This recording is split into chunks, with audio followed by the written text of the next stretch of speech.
first we started by identifying the term environment. Then from there, that's where now we came now to find the challenges. We identified one challenge, which is pollution.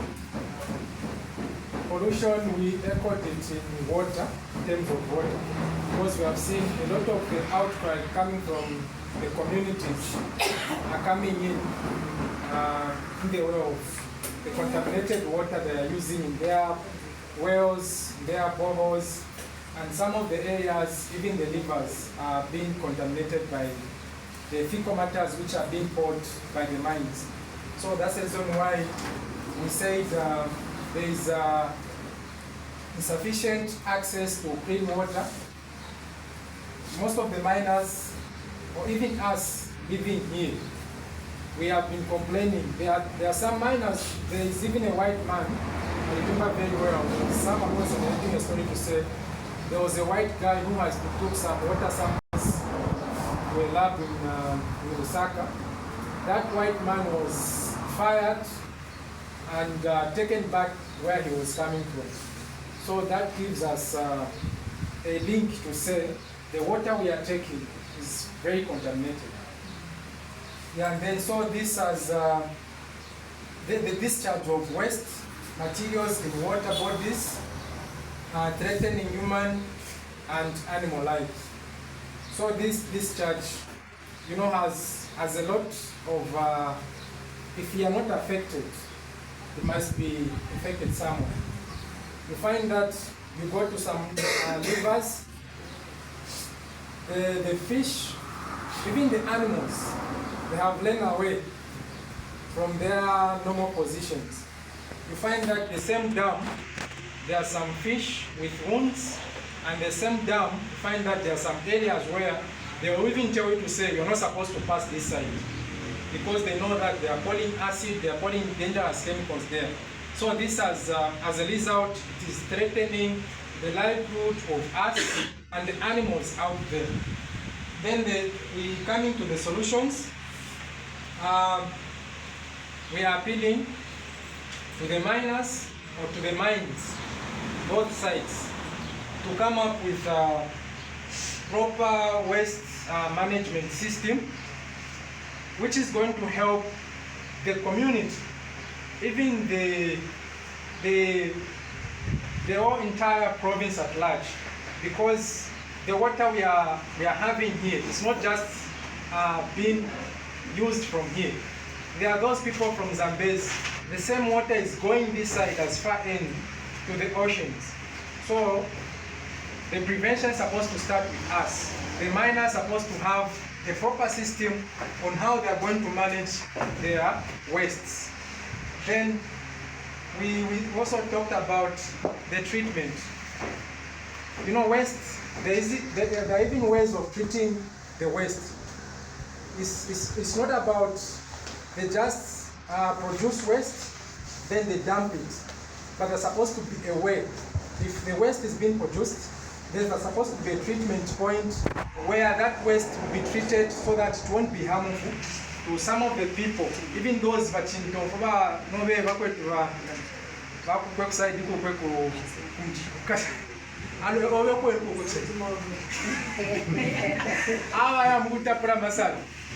there are some of those who just go there without knowledge, without information to say the water, or maybe at this point they have poured some chemicals, because if you go to Kasong, there are times where you find the whole river has turned the water color, maybe to brown, or maybe the water is looking like grayish.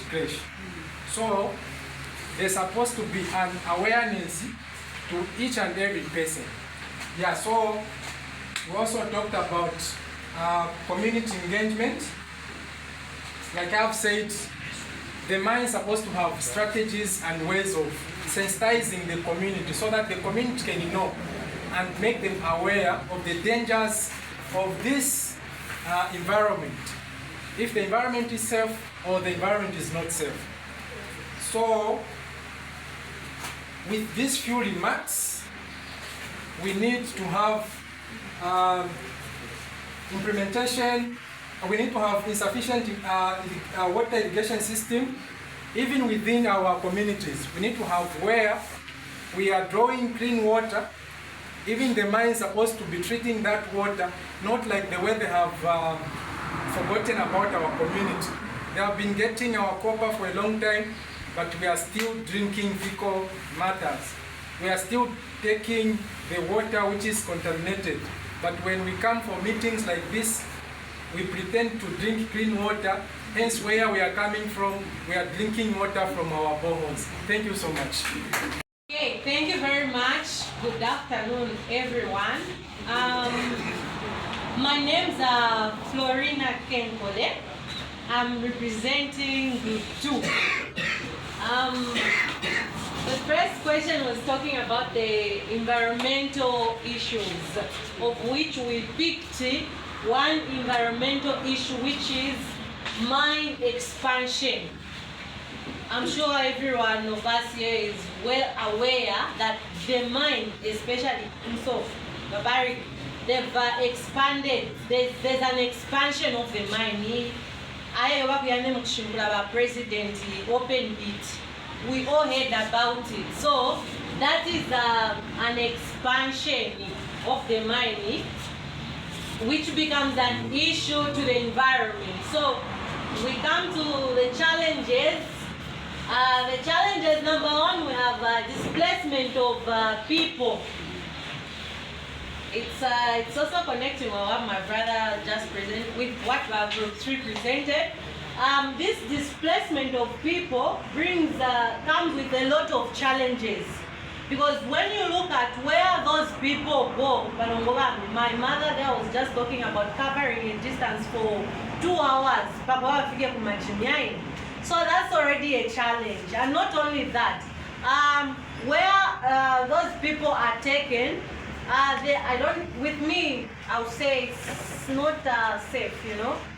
Because when those people are taken there, no one here will tell me that they find hospitals, good roads, but you have to start life from level 1 again.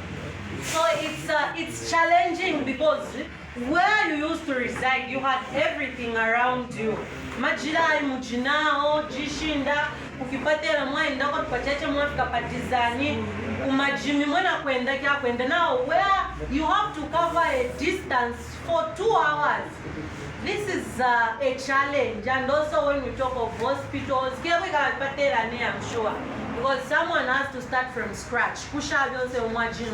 So that is a challenge, and we also have deforestation. As the mine is as they expanded the mine, that expansion as it was there, the trees were cut.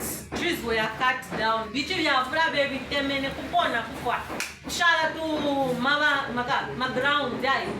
So as such happens, which brings about climate change, which is also a challenge because in ways which affect our daily living. So we come to the solutions. Solution number 1 is reforestation. The trees they cut bivula sana. As compared to the trees that they plant. Because reforestation, they should be planting more than what they cut to address these challenges here. So reforestation is the solution to this deforestation. We have the second one, which is proper compensation. I was just talking about the hospitals, good places to take people. The compensation here, you know, these mines are big mines and they are big people. So they should be able to compensate people more, you know. Poa komena pamjipobe. Poa komena mwabyala pone bichi. Kampe bya mango mpoteshako ne kupoteshako. Panobe mfumiepo tukampe mpa 900,000. I think even nangu less. So when we talk use 11,000 Can it be compared na vichi vya mango vijipa mujitu kwa mwakomena?